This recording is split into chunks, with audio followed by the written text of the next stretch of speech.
This is a clip from Beyond Classified. You can access the entire episode now at rockfin.com/FKN+. Do you have any insights into the aspect of human sacrifice and how this became either a misunderstanding or just something that always was, and we know it's been integrated, of course, into different Abrahamic religions and probably still used in some elite circles. What do you think about that? So you're talking about human sacrifice, right? Yeah. The idea behind human sacrifice it's biblical, but it goes back a little bit further back to that. The idea of human sacrifice goes back to the fact that when the Old Testament was first written, okay, when you did something bad, when you sinned, when you wronged your father, or whenever you did something, right, you had to sacrifice an animal, okay? And God in the Bible is very specific and tells you what animals. Now, he always usually tells you it's a bull, it's a lamb, it's a ram, it's a goat, okay, it's a sheep. But that's basically Taurus, Capricorn, and Aries. Okay, so he usually tells you that. Now, what happens is when the New Testament comes along, okay, they've been sacrificing animals. That's how they make their penance. It smells good to the Lord. You know all this. So in the New Testament, Jesus comes around and he takes the sacrifice on himself. Okay, so that's the idea behind it, is that he's killed, his blood being shed, he takes all the sins of the world. Okay, so you no longer now need animal sacrifices. Okay, because you have Jesus in the place for that. Right.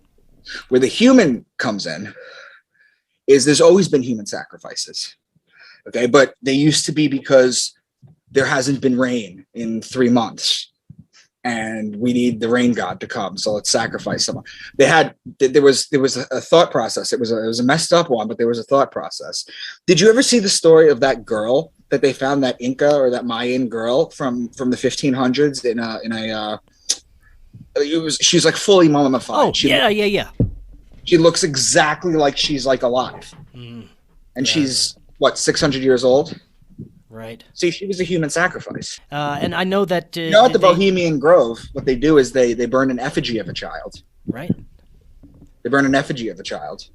And I think the idea is, I could be wrong, but the more potency of your blood sacrifice from a smaller animal to larger animal to actually human would actually would yield better results for whatever you're sacrificing for, right? Absolutely.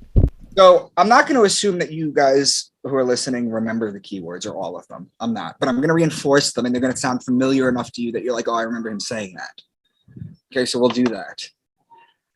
The Lord's covenant with Abram. Look up at the sky and count the stars if indeed you can count them. So the Lord said to him, bring me a heifer, goat, and a ram, each 3 years old.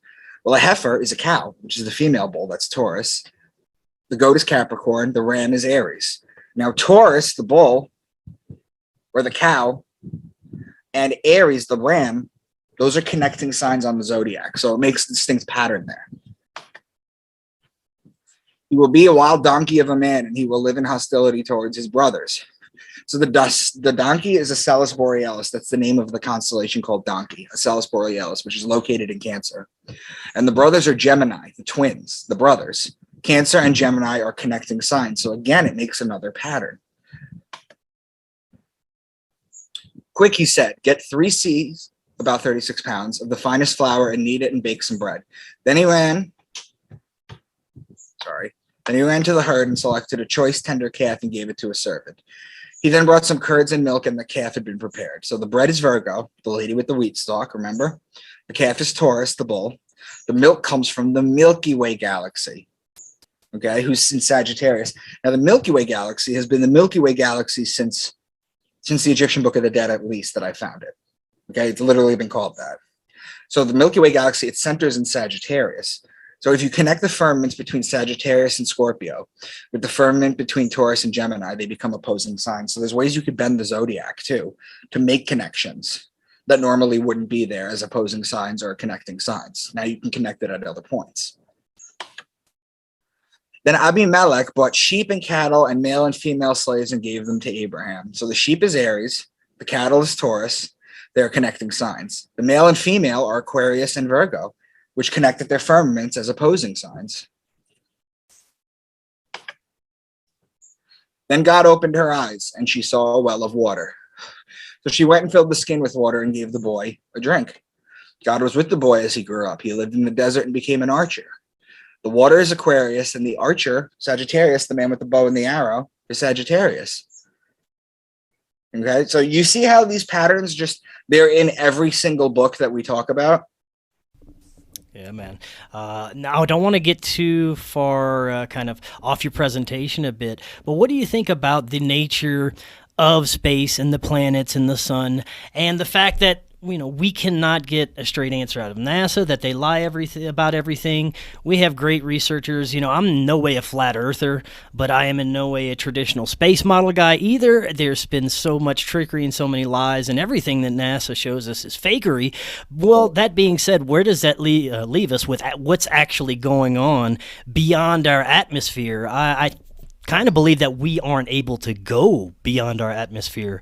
I just want to get your thoughts on that real quick. We don't have the technology for it yet. We would have if they let Tesla's work come through. They would have not, if the CIA didn't hijack or the FBI didn't hijack all of Nikola Tesla's work, we would be in the stars by now.